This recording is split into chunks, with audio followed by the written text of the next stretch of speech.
Kapal perang RI Dewa Ruci kembali berlayar ke sejumlah daerah di Indonesia. Mengenalkan budaya Indonesia melalui Asian Cadet Sail 2016, KRI Dewa Ruci membawa 70 taruna dari negara-negara di ASEAN.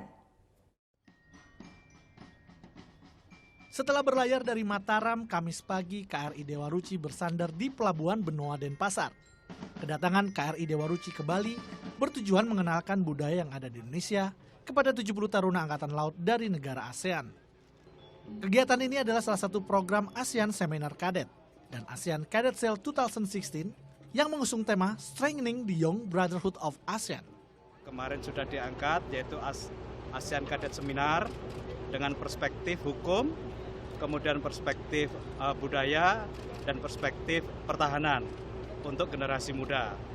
Ini adalah implementasi daripada perspektif kebudayaan, yaitu memperkenalkan destinasi dari budaya-budaya yang ada di Indonesia. KRI Dewa Ruci, kapal buatan Jerman tahun 1952, akan berlayar selama 1 bulan hingga 10 Oktober 2016. Rutenya mulai dari Surabaya, Mataram, Denpasar, Makassar, Balikpapan, Semarang, dan kembali ke Surabaya. ASEAN Cadet Sail 2016 merupakan latihan dan praktek pelayaran integrasi taruna ASEAN. KRI Dewa Ruci akan bersandar di Pelabuhan Benoa hingga 18 September. Selama di Bali, masyarakat bisa naik ke kapal legendaris ini. Surya Sanjaya melaporkan untuk NET.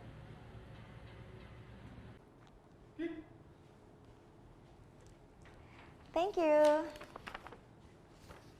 Udah selesai nonton beritanya? Jangan pergi dulu dong.